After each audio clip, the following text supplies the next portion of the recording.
Hey there, thanks for joining us here on PreppersDiscount.com. Today we're going to be talking about the AR15 Full Auto Sear Repair Jig. This jig is for those of you that have a registered, serialized with the ATF Drop In Auto Sear, pre-1981 Auto Sear. As you know, if your sear is broken or worn out, you cannot take it to a machine shop and have it fixed. It is illegal for anyone else besides you to possess it and own it. They could go to prison for it. So this jig will allow you to fix both part A and part B of your auto sear and basically bring you back up to standard so you can get back to full auto mode. Excuse me. It comes with everything that you need, and today we're going to go through it and show you exactly how it works and what needs to be done. Now, again, there are two conditions to purchasing this through us. If you have a registered auto sear, you can purchase it and you will check off the box that you're purchasing it. Or if you want to just purchase this for novelty, which a lot of people do, they'll purchase it just so they can say, hey, look what I got. They pull it out and they go, what is that? Well, this will make an auto sear, you know. What? So this is kind of cool. So you can either fix yours, rebuild it, or you can have it on the shelf just as a conversational piece. Keep in mind, anything after 1981 unserialized, you are not allowed to manufacture an auto sear. So it would be an illegal act to manufacture this piece if you do not have a registered serial number with the ATF.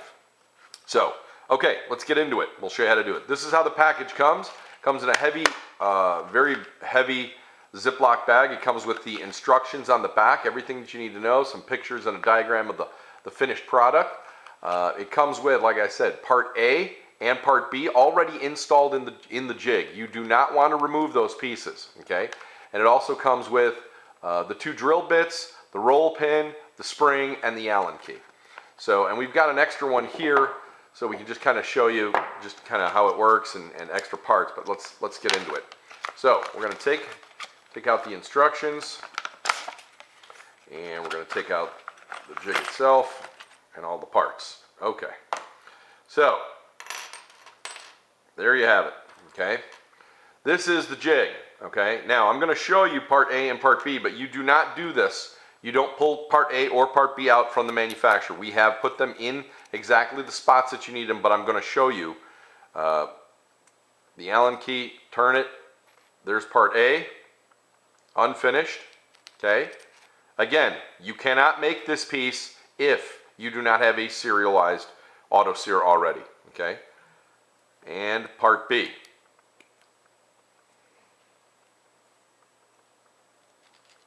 There you go. Pre-drilled hole for your spring, already from the manufacturer, ready to go, okay? There are two drill holes, you will notice. There are two different size drill bits, okay? One fits, and the other fits there. They're very similar in size, but one is bigger than the other, okay? The larger one goes into part B, the smaller one goes into part A. Now, for demonstration purposes, we brought a couple extra pieces of the part A and part B, so you can see. This part is currently sitting inside here, okay? So this piece that we took out, this is that piece, okay? You'll notice everything in red we want removed. You're going to want to remove everything in red.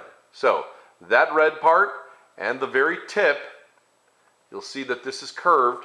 You're going to want to grind that away. So what some people do is they can either paint it with, they'll take white out and they'll mark it and they'll take it out and cut it, or they'll cut it right inside the jig is what we recommend.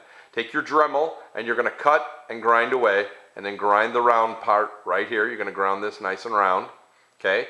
Once that's done, you leave it in the jig, okay? You're going to grind away all the way through.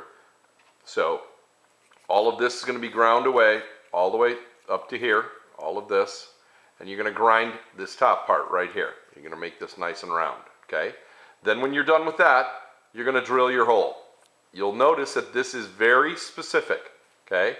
You're going to drill a hole. Again, do not loosen this because it's a specific spot where that hole needs to be drilled.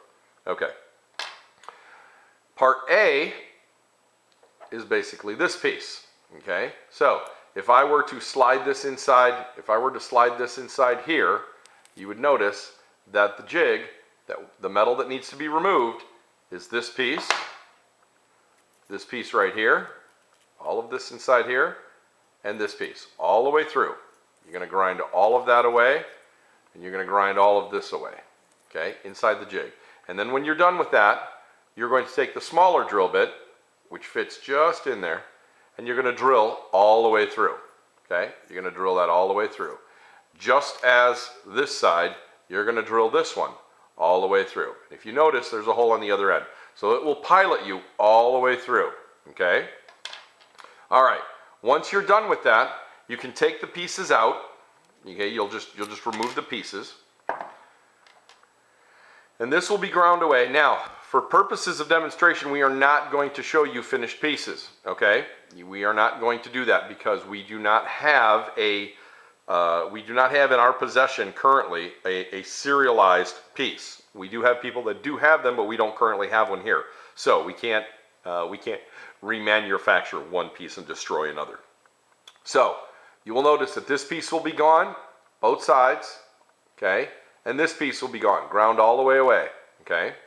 You will have this piece, which will wind up going, if you notice, see your hole mark and your hole mark. They will wind up going like this, together.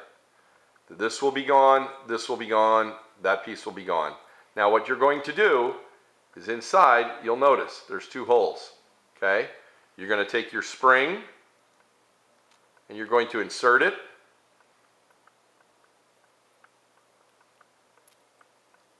Like that. Okay? Now it's in place. See it? And once you've done that, you're going to hold it, and you take your roll pin, and you're going to line it up, and you're going to put your pin inside. And this will hold part A and part B together. Okay? Just like that. And it will allow this to move up and down. Once this metal is gone, it will allow this piece to move like this. And you will have, now, I do have to tell you that since the 80s, of course, everybody and their brother has put together an AR. Everyone makes an AR. So you will need to fine tune. You will have to grind probably. Some will fit right in and some will not, depending on the AR, because there's so many different ARs. And some, the tolerances could be, you know, just a fraction different. Now the directions are, like I said, the directions along with the pictures, you can see, are right on the back of the card, along with full directions on how to do it and what your finished product should look like, okay? It's not difficult. If you're handy, you're all right. If you're not handy, you might have to stand there with someone that can do it for you. Again, because they're not allowed to possess the auto sear. Now, the moment you grind this away, the moment you start changing this, you have made something that looks like an auto sear. And in the letter that we received, even if it is non-functioning, even if it is not together, even if it has not been assembled, even if it's just this piece, and it can be identified as part as the auto sear, it is considered an auto sear and would be illegal to possess unless you have a registered serial piece. So, again, do not make this. This is then a conversational piece. If you have one, you can make it. If you don't have one, then we strongly suggest you don't make it. Again, there will have to be some fine tuning and some grinding to make it fit just for your rifle. If you have any questions, obviously you can watch this video over and over again. All right? Thank you very much and have a great day.